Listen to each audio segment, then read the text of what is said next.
Buenos días y muchas gracias por estar en Actualidad Ambiental en Vivo. Soy Jimmy Carrillo. Hoy vamos a hablar sobre reciclaje y residuos sólidos, es decir, cómo nos enfrentamos a la basura que generamos para evitar situaciones presentes y futuras donde la salud de todos y todas pueda tener complicaciones. Para abordar este tema hemos invitado a tres personas con tres ángulos complementarios a esta realidad. Primero quiero saludar a Paloma Roldán, de la organización Ciudad Saludable. Hola, Paloma, ¿cómo estás? Hola Jimmy, un gusto estar acá con ustedes. Gracias. También quiero saludar a Pipo Reiser, que tiene un emprendimiento muy interesante llamado Simba. Hola, Pipo. Hola Jimmy, un honor estar con ustedes. Y también saludar a Fátima Contreras, que es abogada especializada en Derecho Ambiental y trabaja en la Sociedad Peruana de Derecho Ambiental, la SPDA. Hola, Fátima.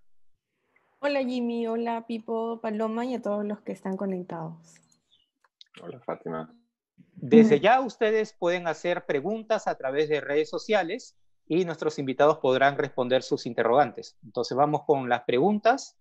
La primera es para ti, Paloma. El Ministerio del Ambiente ha aprobado una serie de protocolos y criterios para la reactivación del servicio de reciclaje. ¿Qué opinión tienes tú de estas medidas? Pero además quiero que me hables un poco sobre el contexto de segregación y reciclaje actual. Wow. Bueno, creo que es un súper avance tener ahora un protocolo frente a esta situación. Es algo inédito, no solamente porque la situación es inédita, sino porque nunca antes habíamos tenido que ponernos a pensar en esta situación y tener que sacar un documento, un lineamiento de este tipo. Entonces creo que eso es algo muy positivo de rescatar y que ahora nos da muchas luces sobre qué es lo que vamos a hacer paso a paso.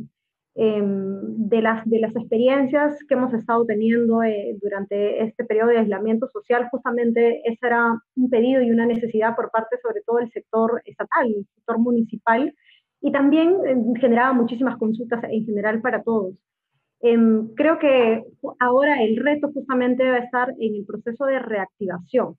Y es el reto porque justamente es la oportunidad de cambiar cifras que estaban antes de la pandemia. O sea, antes de la pandemia estábamos en menos del 5% de reciclaje real desde los programas a nivel nacional. No todas las municipalidades en el país lo estaban haciendo. Ahora se establece realmente la obligatoriedad, no solamente de yo como vecina desde mi casa, que tengo que separar correctamente y entregarlo a mi municipalidad, sino que además se plantea ya con nombre y apellido que las municipalidades distritales tienen que hacer estos programas de esa manera. Antes era, bueno, lo que se planteaba obviamente, y muchas municipalidades en el país ya lo han hecho, es que fuera progresivo. Ahora ya no se está hablando de que tiene que ser progresivo, ahora se está hablando de algo que es súper importante, que es que de ahora en adelante la manera como los municipios tienen que hacerse cargo de la gestión integral de sus residuos es esta. Y eso es un salto enorme en ese sentido, y ahora nos queda el reto justamente de cómo acompañar a las municipalidades, entendiendo que si bien los responsables legales son los municipios no pueden hacer eso si los vecinos y vecinas y los negocios que están dentro de su jurisdicción no tienen las cosas limpias, secas y compactadas correctamente para entregarlos. Y si no se integra a ese sistema también a las organizaciones de recicladores formalizadas que han hecho todo un proceso. Y por otro lado, si es que las cadenas locales de negocios y si la industria local también no hace un cambio para que toda esta circularidad vaya de la mano también con el ciclo de vida de los propios productos que sacan a nuestros mercados locales, ¿no? Entonces, para nosotros es sumamente positivo todos los cambios que se están haciendo. Ahora lo que tenemos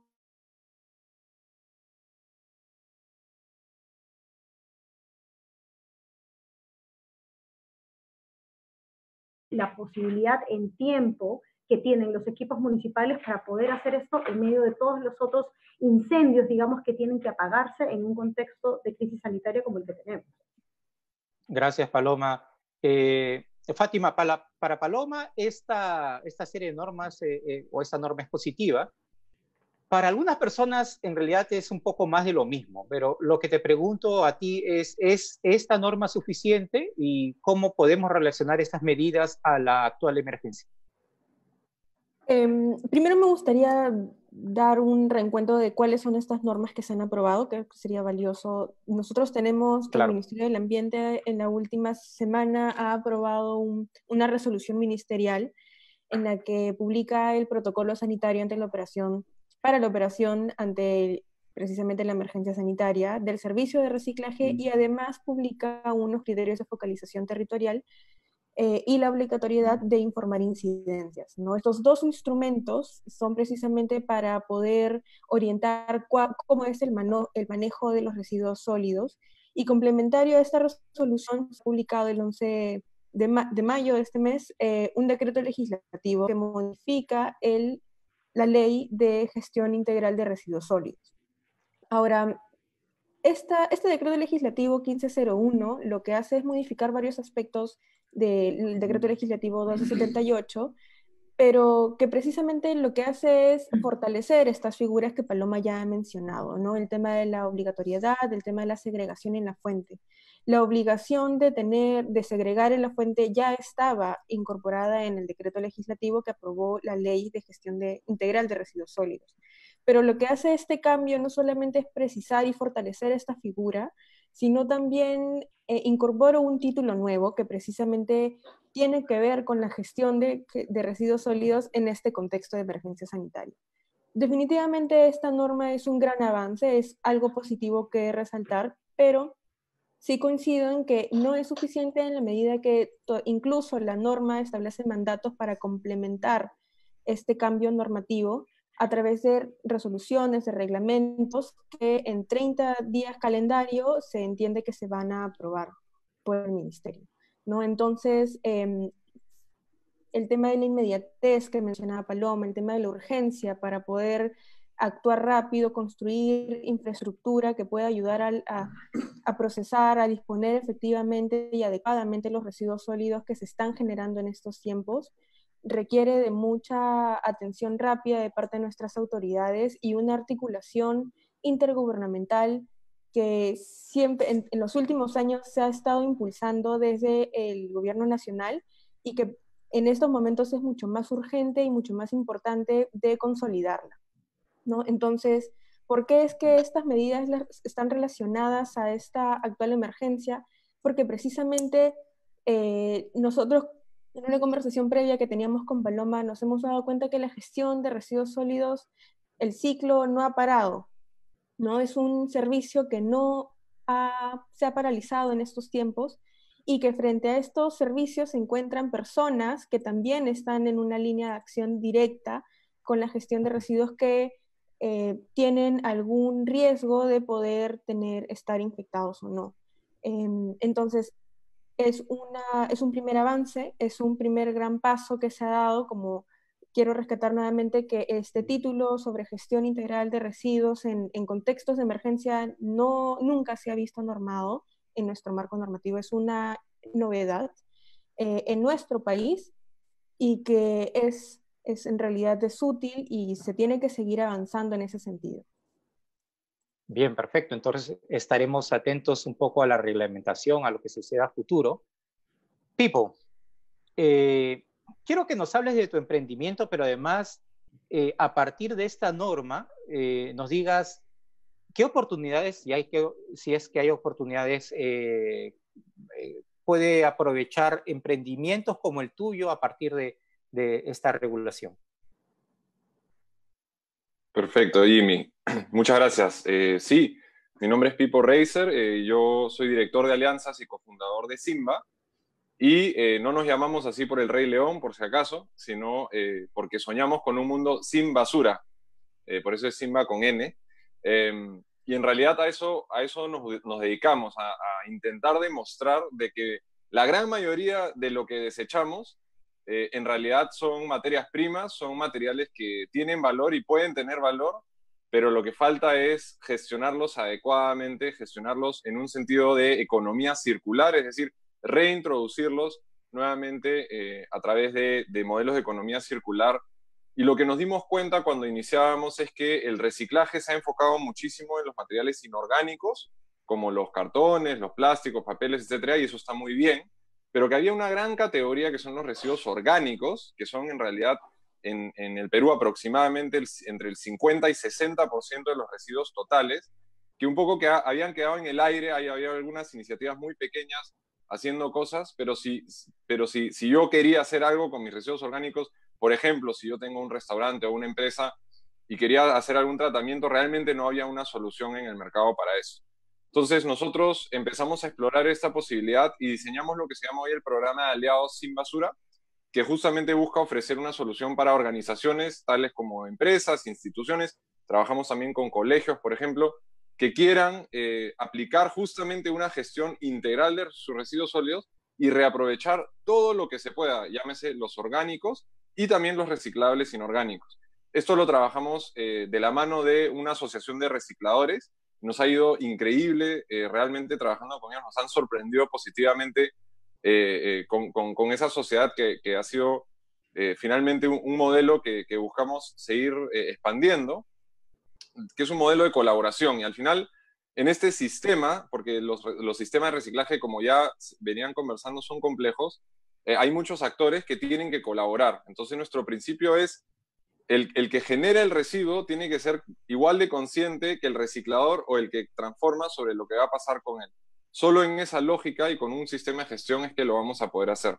Ahora, sobre la modificación al decreto legislativo 1278, a la ley de gestión integral de residuos, digamos, yo la aplaudo, la saludo, me parece increíble, y me parece increíble porque han salido noticias por todos lados que dicen, ahora reciclar es obligatorio, y en realidad, digamos, quienes habíamos leído la norma antes, decíamos, pero ya decía eso la norma antes, sino que lo han especificado, lo han puesto más claro, porque de repente a algunas personas no les había quedado muy claro cómo lo habían fraseado, y lo que se hace ahora, y me parece perfecto, es o sea, este cambio, esta modificación, utilizarla, aprovecharla para realmente hacer llegar este mensaje de forma más concreta, ¿no? Y ese mensaje tiene que llegar. Es algo que ya no puede esperar, es urgente. Hoy día en nuestros hogares estamos generando el doble de residuos que antes de la pandemia, porque claro, estamos haciendo todo en casa. Entonces, urge encontrar soluciones. Sin embargo, yo creo que en el enfoque, en el mundo de residuos sólidos, mucho se piensa en municipalidades y hogares, pero hay un actor que en realidad genera alrededor de la mitad de los residuos de nuestras ciudades, que son las empresas, las instituciones, y muchas veces ellos quedan como fuera, no se piensa mucho en ellos, como que todas estas obligatoriedades y responsabilidades también aplican a ellos, ¿no? Y yo como empresario, yo como quien maneja un colegio, yo como que tengo una universidad, también tengo que encargarme de entrar en este esquema, ¿no? Y ahí nosotros llegamos con una solución contra viento y marea, porque en el sector residuos además siempre tenemos una presión de competencia informal que hace bien difícil hacer las cosas bien, porque a veces hacer las cosas bien y más con protocolos de bioseguridad ante COVID es costoso, pero tenemos que subir el estándar, y creo que ese es el gran reto de ahora. La ley anterior, la verdad, a mi parecer, no era mala. La ley era muy buena, hablaba de economía circular, tenía un montón de cosas positivas, era muy buena, ahora es aún mejor de lo que ya era, pero ya era buena. El problema nunca fue la ley. Si se hubiera aplicado lo que decía en la ley antes, seríamos el país más perfecto en temas de gestión de residuos, probablemente por lo menos de Latinoamérica.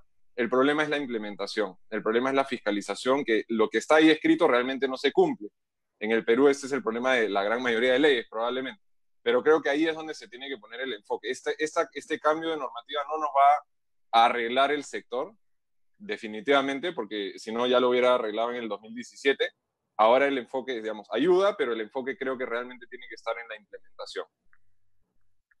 Perfecto, vamos a regresar a ese punto, el de la fiscalización, pero quiero tocar contigo, Paloma, otro que ha surgido por ahí es el de la formalización. En ese sentido, ¿por qué es importante la formalización en ese sector? Y explícanos además el rol de las asociaciones de recicladores bajo esa medida. Bueno, yo creo que justamente en un momento como el que estamos, queda evidente que la formalización es un tema pendiente en nuestro país.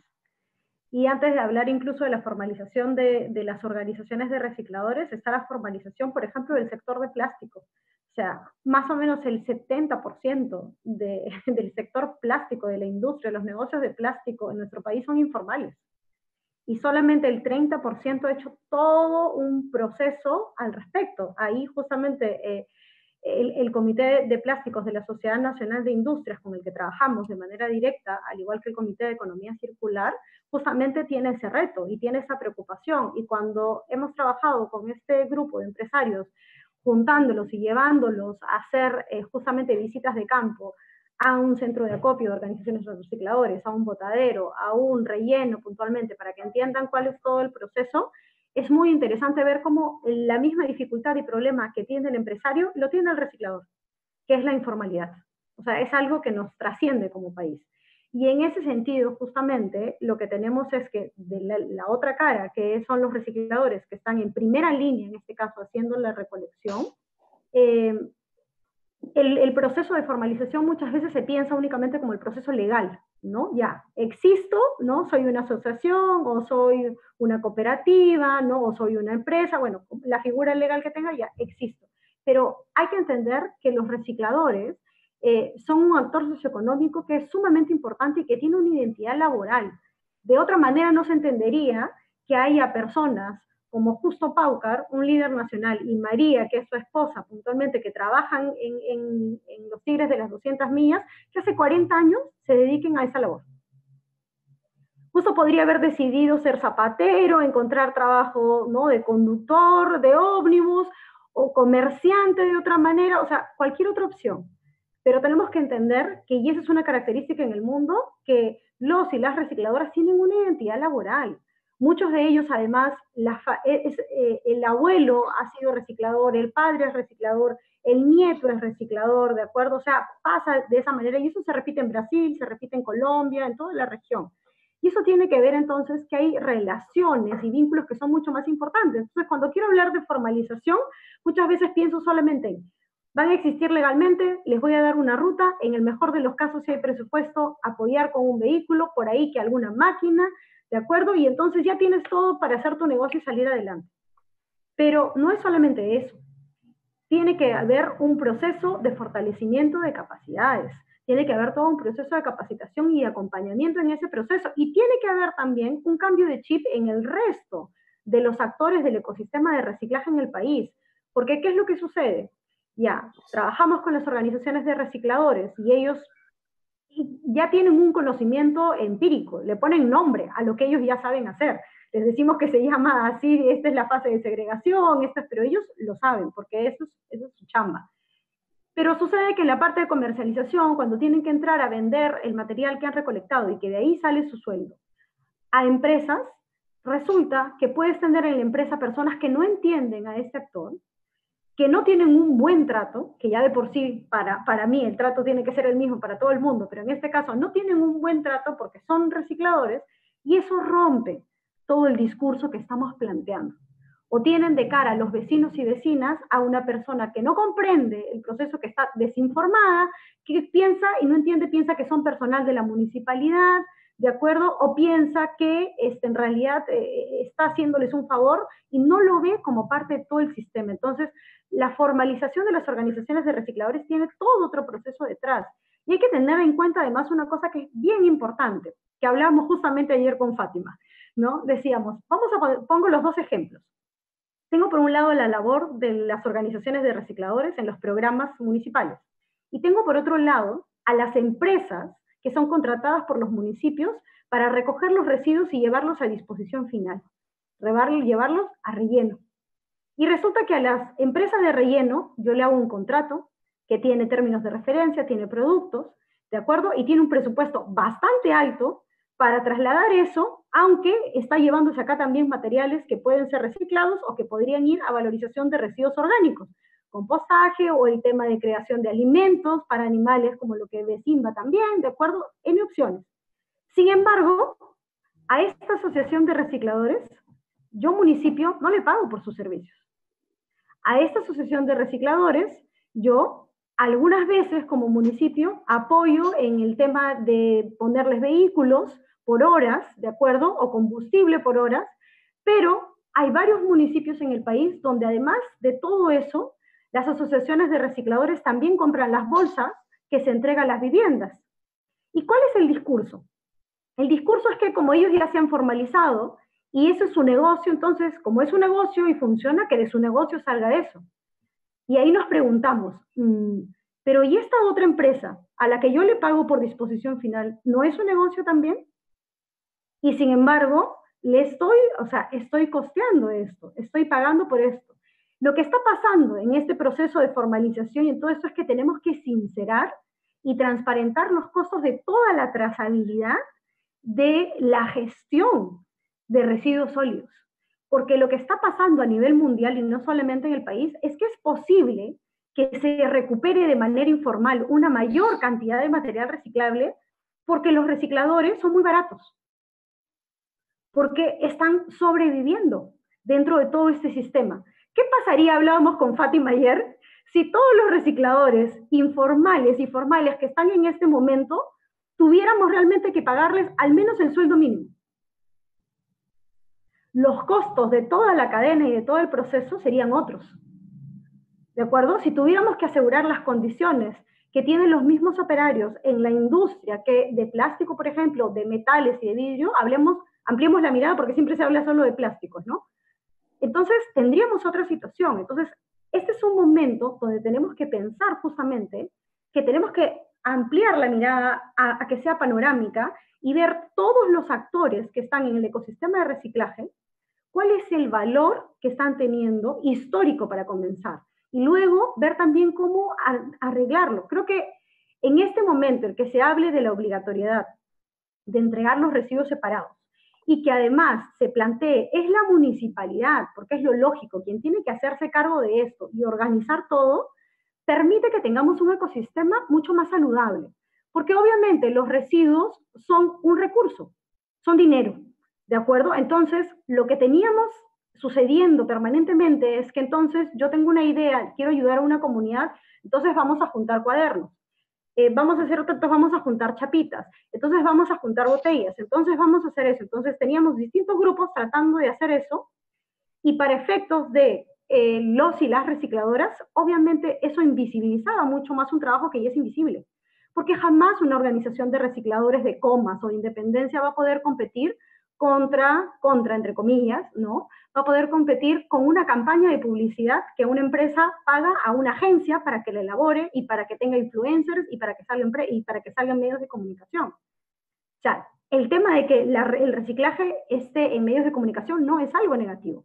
Lo que es importante dentro de eso es cómo reorganizamos las cosas de forma tal que cada uno tenga su lugar y se reconozca justamente el valor de la formalización de los recicladores, que no pasa nuevamente por existir legalmente hoy, sino que tiene que verse el valor histórico de todo ese trabajo. Muchos de nosotros hemos leído Los gallinazos sin plumas, el cuento de Julio Ramón Ribeiro, en el año 54 más o menos. Es el primer documento en el país sobre el tema de recicladores, y ahí es de recicladores orgánicos, ¿no? Ese cuento va para Simba directamente. Entonces tiene que reconocerse eso. En empresas hablamos de las marcas y del seniority, ¿no? Y de la marca construida. Bueno, si lo vemos en esa lógica, pues tenemos que también entender que los recicladores tienen un seniority, tienen una marca y tienen un expertise de décadas hacia atrás. Yo estoy en Huanchaco y acá a menos de 20 minutos está el Botadero del Milagro, el botadero más grande de nuestro país. Tiene 5 décadas. Tiene más de 50 hectáreas y está ahí.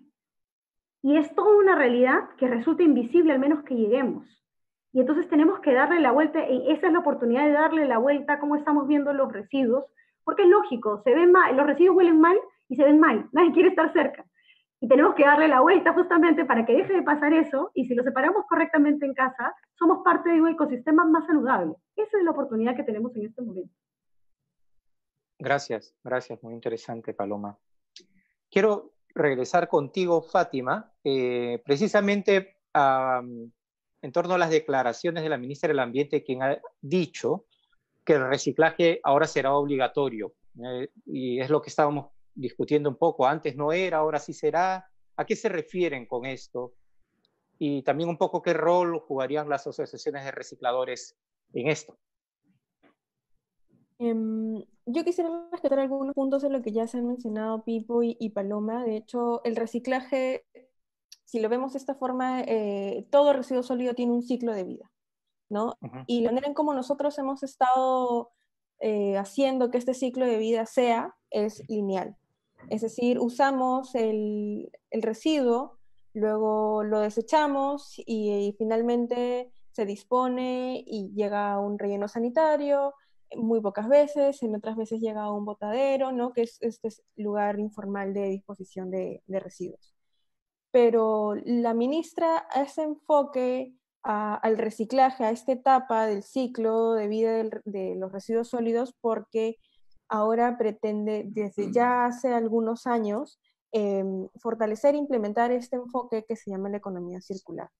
Y ahí quisiera ya hacer una pausa porque ya estamos un poco desligándonos del contexto de emergencia sanitaria, ¿no? Tenemos que entender, también para quienes están conectados con nosotros, que los residuos sólidos hay de diferentes tipos y han sido clasificados de diferentes tipos. Tenemos los municipales, los no municipales, los que generamos nosotros en nuestras casas, los que generamos a partir de en empresas, en actividades extractivas, productivas, pero además este residuos tiene una caracterización, ¿no? Que pueden ser de papel, cartón, plástico, vidrio, etc. Pero además tenemos estas características o estas particularidades de los residuos que los hacen peligrosos o no. Cuando hablamos de emergencia sanitaria estamos hablando de residuos peligrosos, de residuos hospitalarios. Y estos tienen un tratamiento especial. Un tratamiento que tiene que tener, como bien ya mencionaban, estándares de bioseguridad, parámetros o protocolos para poder gestionarlos. Esto es lo que estábamos hablando ya hace un momento, que es lo que precisamente esta parte es lo que se ha fortalecido en el marco normativo que antes no contábamos, ¿no? Con un enfoque de cómo tratamos en medio de una emergencia, cuando ya estamos, se generan mucho más residuos. De hecho, el Poder Ejecutivo, el gobierno, ha proyectado que generamos en este confinamiento 200 toneladas de residuos. Y además tenemos que los hospitales también están generando residuos de estas características.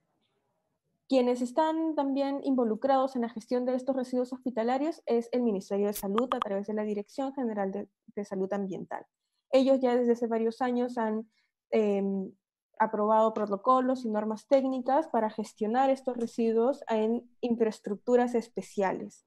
Que dicho sea de paso, por ejemplo, nosotros a la fecha tenemos 50 rellenos sanitarios, que ha crecido considerablemente en los últimos años a partir de la nueva Ley de Gestión Integral de Residuos Sólidos. Y tenemos 6 rellenos de seguridad, pero además tenemos estos rellenos hospitalarios para tratar residuos hospitalarios y tenemos sí una brecha importante, ¿no? Que no todos los hospitales los tienen, no todos los hospitales nacionales cuentan con esa infraestructura.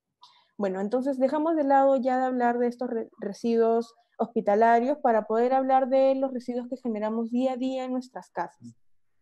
Y eso es lo que mencionabas ya, lo que la ministra, ¿no?, estaba resaltando en los últimos comunicados, en sus notas de prensa, en sus salidas en medios de comunicación.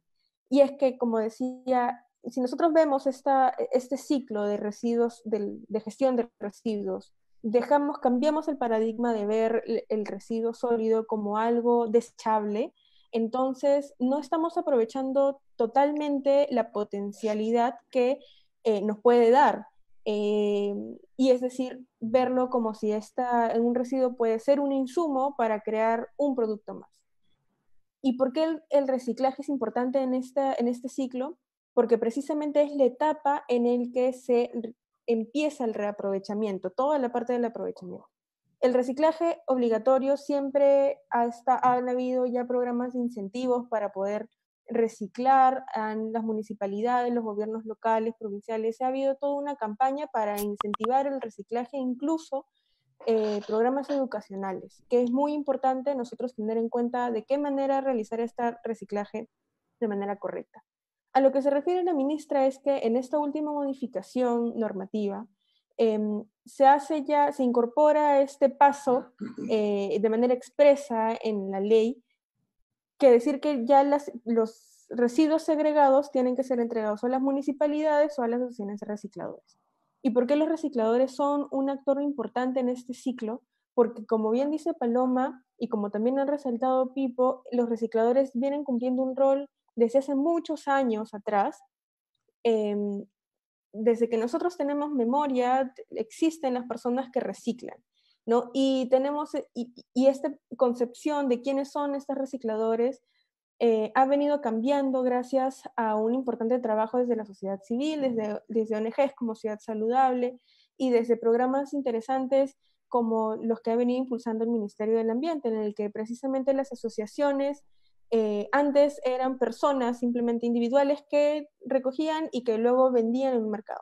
La organización de estas personas en una comunidad local hace que se fortalezca su presencia, se formalice y que sean vistas como un actor amigo, un actor cercano a tu gestión de residuos sólidos desde casa.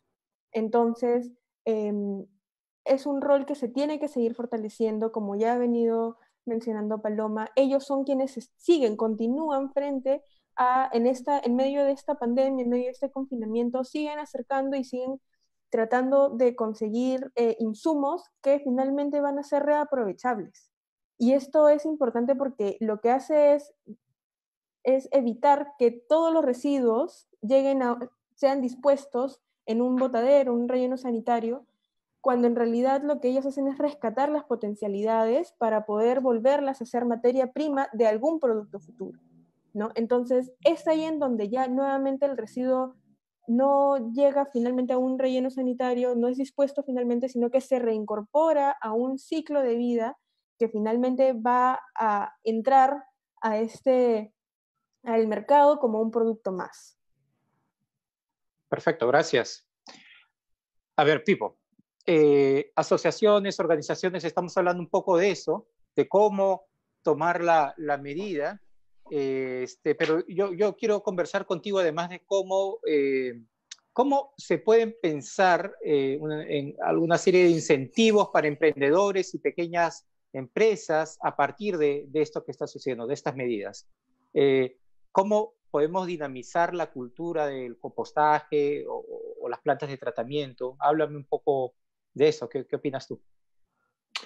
Bueno, yo pienso que lo primero es reconocer que estamos frente a una oportunidad gigante. Y eso fue un poco, digamos, la necesidad gigante genera oportunidad gigante, ¿no? Entonces, eso fue algo que vimos cuando empezábamos. Decíamos, mira, en Lima más o menos estamos generando 10.000 toneladas de residuos sólidos por día. Más o menos la mitad es orgánico, o sea, hablemos de unas 5.000 toneladas de materia orgánica al día. ¿Y cuánto de eso se está reaprovechando? 0,01% de repente a los 3 gatos que hacen compost en su casa. Con todo el respeto, yo hago compost en mi casa, por favor, síganlo haciendo. Pero a nivel de sistema es ínfimo. Entonces, lo primero que un emprendedor necesita es decir, wow, esto es algo que no había visto y qué tal oportunidad para hacer algo al respecto. Y eso algo tiene que venir acompañado, por supuesto, de un modelo de negocios. Y ahí quiero como unirme a lo que venía diciendo Paloma, lo que también ha dicho Fátima de alguna forma, de que no es suficiente hablar de formalización como personería jurídica, como asociación, sino que la formalidad, en el sentido de que hacer las cosas bien, en todo el sentido de la palabra, es algo que requiere esfuerzo, requiere conocimiento, requiere romperte la cabeza con todas las instituciones que van a querer que cumplas alguna normativa, que son varias, no es tan sencillo. Para eso necesitas recursos, necesitas internet para abrir el libro y leerte la norma y no sé cuánto. Entonces, son una serie de complejidades que hacen que finalmente siempre estemos como emprendedores tratando de hacer las cosas bien, pero veamos que al costado hay uno que no hace las cosas bien y que por no hacerlo bien o que no tiene conocimiento de repente hasta quiere hacerlo bien, pero de repente no tiene la posibilidad. Y al final nos encontramos siempre en un escenario competitivo bien difícil, ¿no? Y además hay un tema que es un paso previo, que es que en el Perú y probablemente en América Latina, botar basura, es decir, sacar tu bolsita a la calle, es gratis. Todo siempre ha sido gratis. Incluso si soy una empresa, probablemente tenía un chanchero o un reciclador que venía, ¿qué le voy a pagar? Ya suficiente estoy haciéndole el favor dándole mi basura, ¿no? Yo la he escuchado varias veces. Como, wow, qué generoso, gracias, señor, que me dones tu basura. Yo te estoy resolviendo un problema, pero tenemos todavía en la cabeza de las personas, esto no es un costo, no es algo por lo que pago, no es un servicio relevante. Y entonces bueno, se resolverá, la sociedad lo resolverá como pueda, el reciclador verá cómo hace, ¿no? Y además, si yo quiero, me pasó en mi cuadra y casi me muero, uno de mis vecinos le dio al reciclador un pañal usado. Bueno, pero llévatelo, pues, ¿no? Llévatelo, o sea, si no lo quieres, déjalo, ¿no? Como, perdón, este es una colaboración y esto es tiene que haber ciertas reglas básicas, y para que haya estándares, también el generador del residuo, en realidad hay una responsabilidad compartida que la reconoce la ley, que es decir, yo quiero usar un pañal, pues yo también me tengo que encargar y hacer cargo de qué pasa con ese pañal después. Y si ese pañal termina en el mar porque a mí no me importó, en teoría, yo creería que ahí de repente la SPA podemos hacer una campaña y denunciar a esas personas, a ver si alguien nos da bola en el mundo legal, porque hay una responsabilidad legal compartida. Entonces, y las empresas, yo trabajo con empresas, yo sé lo que es el mundo de la gestión de residuos en las empresas, y yo les puedo decir que hay empresas que ganan premios de sostenibilidad y que no cumplen los estándares mínimos que se esperaría atrás, ¿no? Yo siempre digo que los residuos son como el tubo de escape, ¿no? de una empresa. Entonces, tú ves el carro por delante y es hermoso, pero lo que sale por el tubo de escape generalmente no se ve. Y los residuos muchas veces, lamentablemente, caen en esa categoría. Tenemos la posibilidad de convertirlos en algo increíble, pero requiere de esfuerzos. Y sí, también puede requerir de esfuerzos económicos. Y como digo, hacer las cosas bien puede costar más. Entonces, es muy importante elevar ese estándar. Y algo que me parece interesante y que he estado reflexionando estos días es, cuando se declara la pandemia, se declara el estado de emergencia, en el primer decreto, gestión de residuos sólidos, es anunciado como una de las categorías que tiene que continuar. Es una actividad esencial, con lo cual yo me sentí bien, dije, mira, estoy haciendo algo esencial. Pero inmediatamente después fue, no, solo lo que se va al relleno sanitario, o sea, solo los grandes operadores que trabajan con las municipalidades, los recicladores tienen que suspenderse. Entonces, eso es bien interesante, ¿no? Como uno sí, el otro no, y no creo que sea porque los recicladores no sean considerados esenciales. Lo que yo creo que es porque no tenemos como sociedad la suficiente confianza de decir, estas personas tienen la capacidad para cumplir los protocolos. De hecho, les voy a confesar algo, la empresa que sí fue considerada esencial, yo estaba observando cómo recogen los residuos y no cumplen ningún protocolo, dicho sea de paso. No voy a decir el distrito en el que vive, pero Paloma sabe. Entonces, en el que vivo yo, perdón. Entonces, al final del día, esa es para mí la clave, y eso va a generar un escenario competitivo donde más emprendedores puedan decir, sí, efectivamente hay una oportunidad, porque no solo son declaraciones y normas, sino tiene que haber modelos de negocio que sustenten y avalen hacer esto. Para nosotros, yo soy sincero, Simba lucha, estamos luchando, no somos una empresa que se puede comprar el mundo, somos una empresa que estamos todo el tiempo luchando contra la corriente para hacer funcionar este modelo de negocios, y es difícil porque, por ejemplo, nosotros sí pedimos una contribución económica a las empresas para dar este servicio que nos permite pagarle a los recicladores por el servicio que ellos hacen de recolección.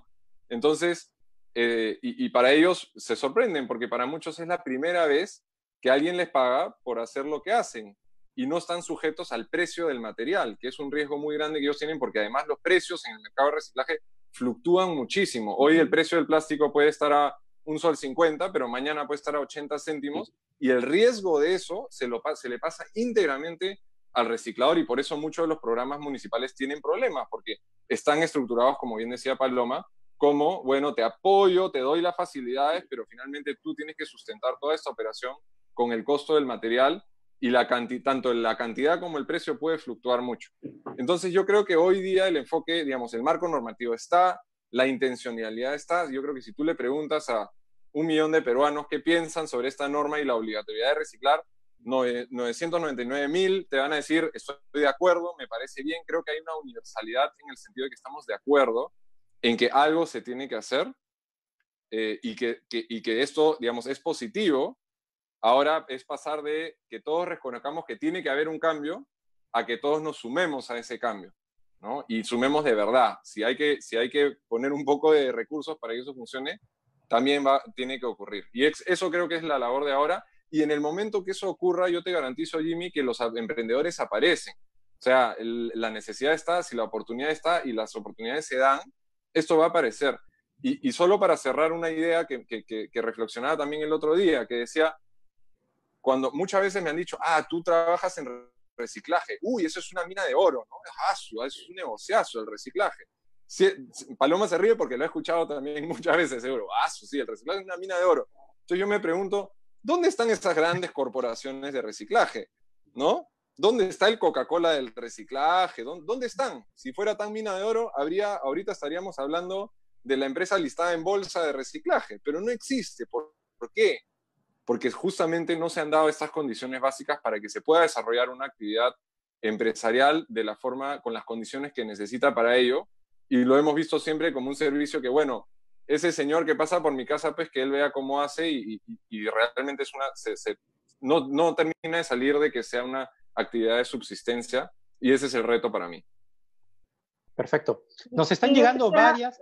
perdón, sí, dale. Sí, yo quería agregar una cosa justamente a lo que Pipo ha dicho, porque es justamente esto lo que decía de la imagen panorámica, ¿no? Que es justamente, se ven los extremos, al reciclador como la persona que está abriendo las bolsas, y al otro extremo a la gran empresa que o compra todo eso y lo comercializa y demás, pero nos estamos olvidando de que dentro del ecosistema hay uno que está en el medio, y que justamente ahí está parte del tema, ¿de acuerdo? Porque debemos entender, y eso lo vimos cuando tuvimos durante años una mesa de reciclaje con la Asociación de Exportadores del Perú, con AEX, y una de las cosas que quedó absolutamente transparentada es que había un gran sector de intermediarios que eran como fantasmas, que aparecían y desaparecían, que de pronto le compraban al cash a un montón de organizaciones de recicladores que tenían un montón de capacidad de tener dinero en efectivo y que de pronto les compraban, no sé, pues a 50 céntimos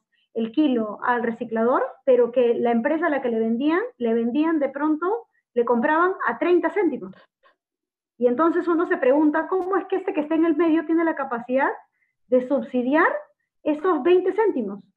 Y después desaparece y luego vuelve a aparecer con otro nombre porque lo van reconociendo entre recicladores, entre funcionarios municipales y demás. Entonces, obviamente eso da para otra conversa, pero tenemos que tener en cuenta que en realidad esta es la oportunidad de transparentar todo el proceso para darnos cuenta qué es lo que está pasando, cuánto cuestan realmente las cosas y de dónde están saliendo los fondos para determinadas cosas. ¿Y qué es lo que está pasando? ¿Cuáles son los movimientos reales del negocio, del reciclaje en general? Y nos vamos a dar cuenta que lamentablemente hay ciertas sombras, digamos, que sucede también con otras áreas, donde también hay un tema de lavado de dinero, también hay un tema de relaciones de clientelazgo en algunos casos, y hay temas más profundos, que no podemos no verlos, sino que más bien tienen que estar sobre la mesa para que tomemos las mejores decisiones posibles. Porque hablábamos hace un rato del 70% de informalidad en el caso del sector de plásticos, pero resulta que también, si nos ponemos a pensar en municipios, hay 70% en promedio de morosidad en el país. Entonces uno se pregunta, ¿cómo es que una municipalidad puede funcionar con el 30% del presupuesto que requiere obtener de parte de los que viven en ese distrito? Si lo ponemos en paralelo, ¿cómo así? ¿Qué familia puede funcionar con el 30% del presupuesto que necesita? ¿Y cómo le podemos trasladar eso también a la misma municipalidad?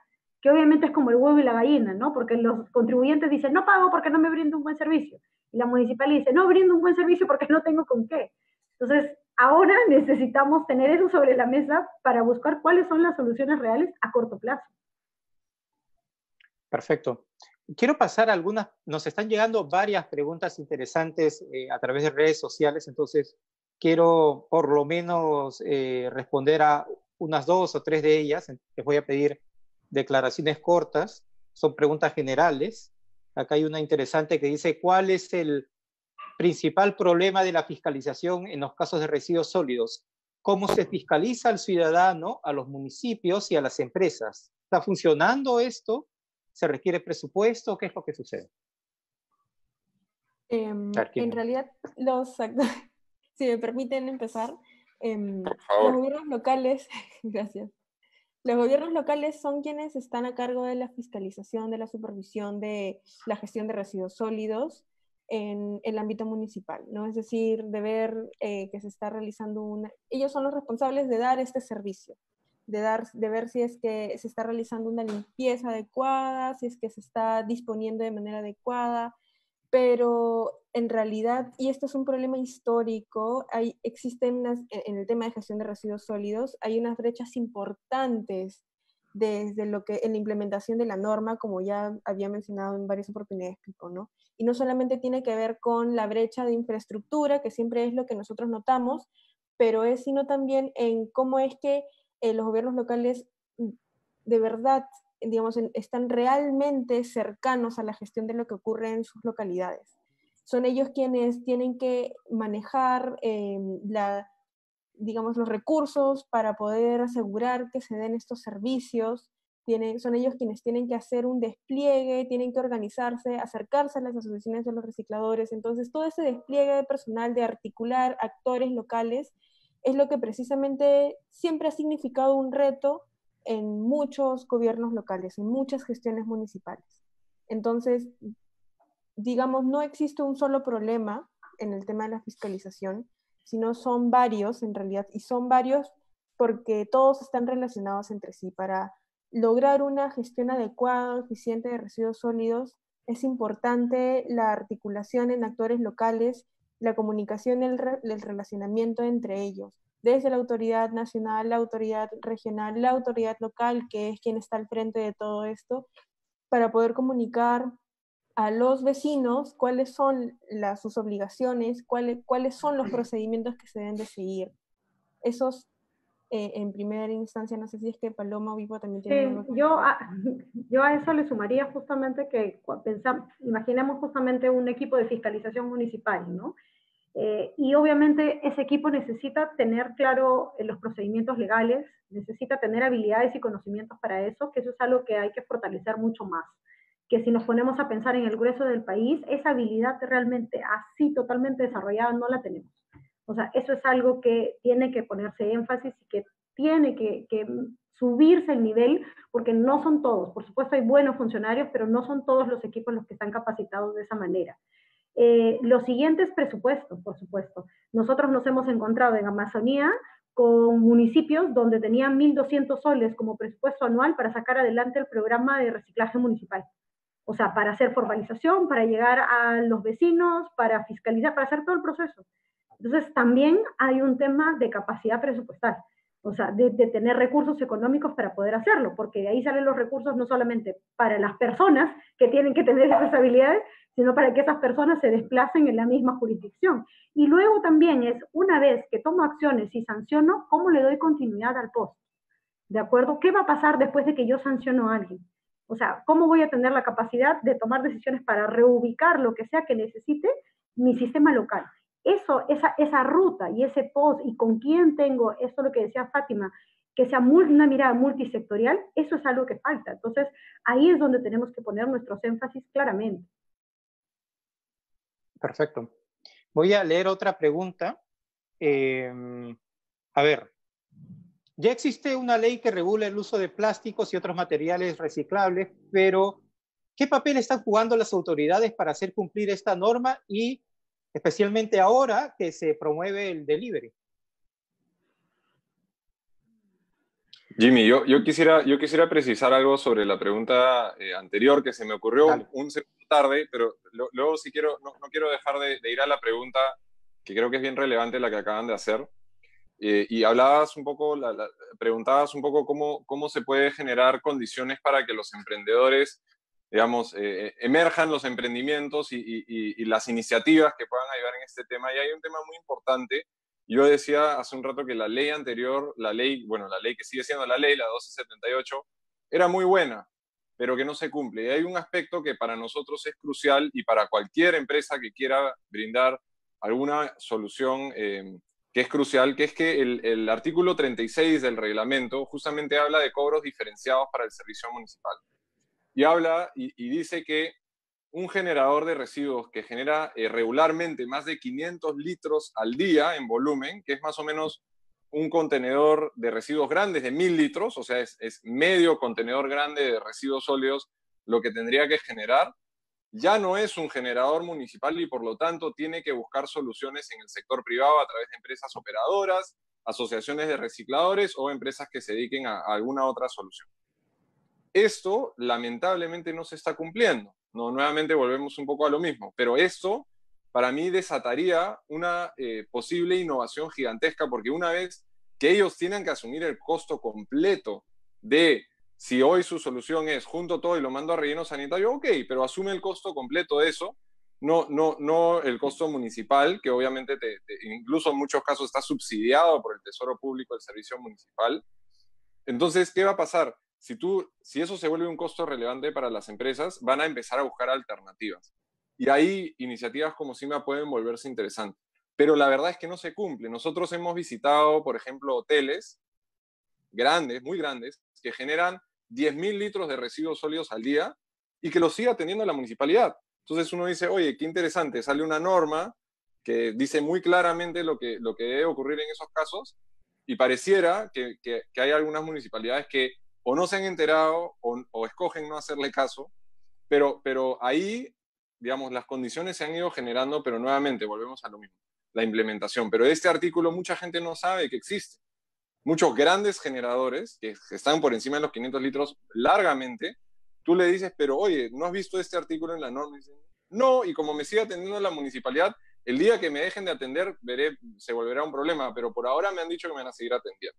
Entonces, claro, la municipalidad tiene compromisos asumidos, asumo, y entonces, como les está costando hacer este cambio, pero esto es algo que, por ejemplo, generaría un incentivo radical y muy, muy interesante para que cambie completamente el panorama de cómo se gestionan esos residuos en el país. Totalmente, yo coincido contigo, Pipo, que en ese sentido, justamente, si pensamos en un modelo donde esta obligatoriedad lleva a que el municipio tenga que tener esta mirada, ¿no?, de toda su jurisdicción, justamente aquellos municipios que trabajan en los programas con organizaciones de recicladores son una alternativa justamente para recoger todo el volumen de material reciclable que tienen hoteles como el que acabas de mencionar, ¿no? O sea, que tengan justamente esta mirada de que esto va así, la otra ruta está en los orgánicos, ¿cómo va a funcionar? Y la menor cantidad posible es lo que tendría que ir a disposición final, como bien lo dijiste al inicio, ¿no? Sí. Y que además, perdón, para continuar la línea de nuestros comentarios, es que usualmente hay, para estos nuevos tipos de residuos que estamos generando, y ya luego lo puedo entrelazar, Jimmy, con la pregunta que lanzaste, cuando hablamos de residuos orgánicos estamos hablando de un tratamiento especial. Cuando estamos hablando de residuos, no sé, de papel o de plástico, estamos hablando de otro tipo de tratamiento. Entonces, estas especialidades son las que precisamente van a hacer que los residuos lleguen a ser dispuestos de manera adecuada, ¿no? Y eso es una brecha importante que nosotros también estamos perdiendo de vista, porque las nuevas tendencias, las nuevas exigencias en productos ya llegan con productos o sustancias químicas o componentes químicos en un producto que también puede ser que entre en un relleno sanitario de compostaje, en un relleno sanitario de plástico, etc. Entonces, es muy importante hacer esto visible para que se puedan incentivar también nuevos emprendimientos. Y sobre la ley de plástico, ya tenemos más de un año de implementación en esta ley, que trabajamos también desde la SPDA con Ciudad Saludable y también con varias organizaciones como Oceana. Y detrás de esta ley, si bien es cierto, tiene el objetivo de reducir el consumo de plásticos de un solo uso, detrás de este objetivo había muchos otros más, que era cambiar el hábito del consumo, incentivar nuevas tendencias de producción, cambiar la matriz productiva de las industrias, ¿no? Y lo que hemos visto, los resultados, es que ya la ministra ha dado un reporte de cómo es que se ha reducido el consumo de plástico de manera considerable.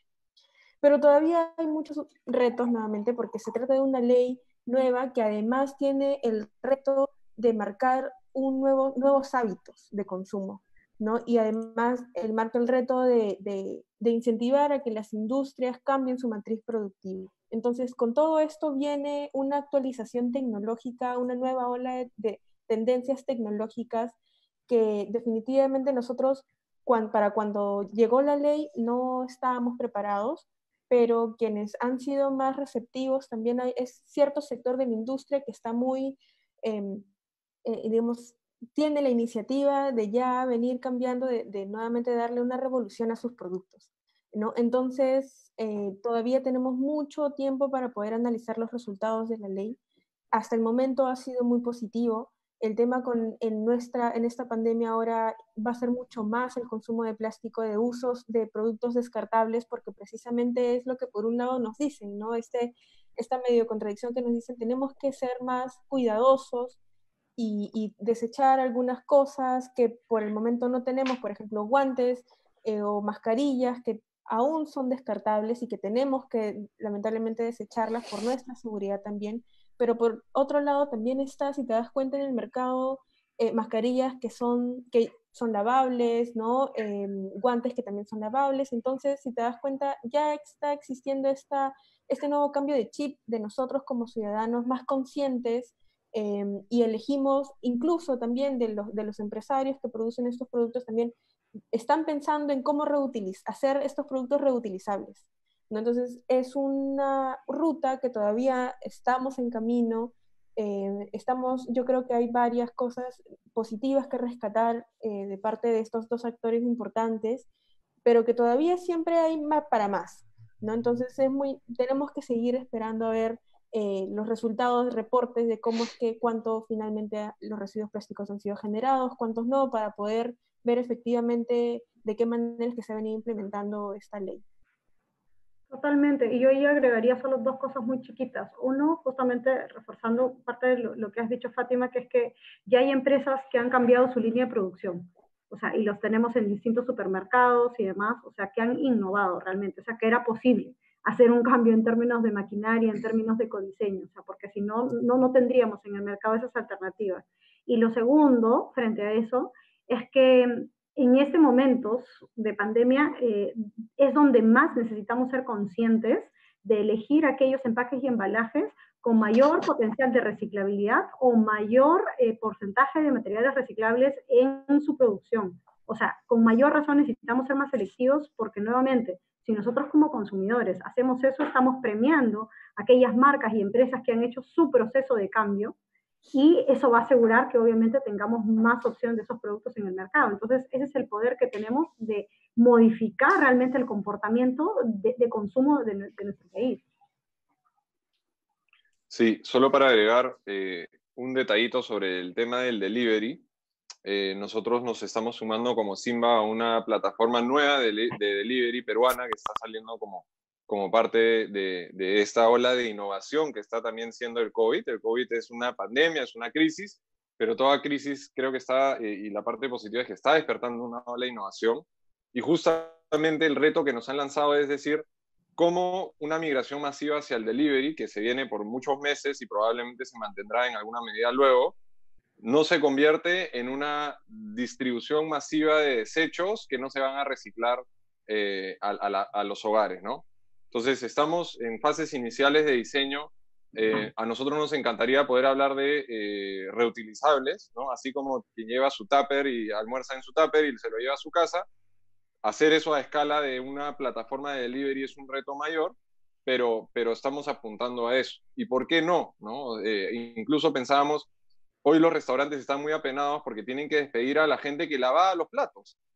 Oye, ¿y por qué no despedir a esa gente a esa gente y en vez de comprar un montón de empaques descartables, comprar empaques reutilizables y que esa gente pueda seguir chambeando y los lave? Así como confías en el restaurante para que lave tu plato cuando comes en el restaurante, ¿por qué no podrías hacer lo mismo con un empaque reutilizable? Entonces, creo que, y hemos visto que en el mundo hay un par, no muchas iniciativas, pero hay unas cuantas que ya lo están logrando hacer exitosamente. Entonces, estamos, digamos, trabajando hacia ello. Espero que pronto podamos salir con una solución a escala para este problema, pero definitivamente es bueno ver que esos innovadores peruanos dijeron, bueno, sí, delivery sí, pero no con el mismo impacto, no de la misma manera. Entonces, creo que eso es algo muy positivo que rescatar, porque ya en el subconsciente peruano está claro de que tenemos que volver diferentes, tenemos que volver mejores, ¿no? Y este es uno de los temas que estamos trabajando. Bien, hemos tenido una buena hora de conversación Podríamos, de hecho, conversar más porque el tema es muy interesante y da para 1 hora más, pero por ahora, como dice la canción, todo tiene su final. Esta conversación va a tener que culminar ahora. Yo agradezco mucho a Fátima, a Pipo y a Paloma por habernos acompañado, y a ustedes también, desde luego. Pueden seguir Actualidad Ambiental, compartir todos nuestros contenidos. Estamos en www.actualidadambiental.p, además en Facebook y en Twitter como Actualidad Ambiental. Nos vemos el próximo jueves a las 10:30 para otra conversación. Que estén bien. Hasta luego.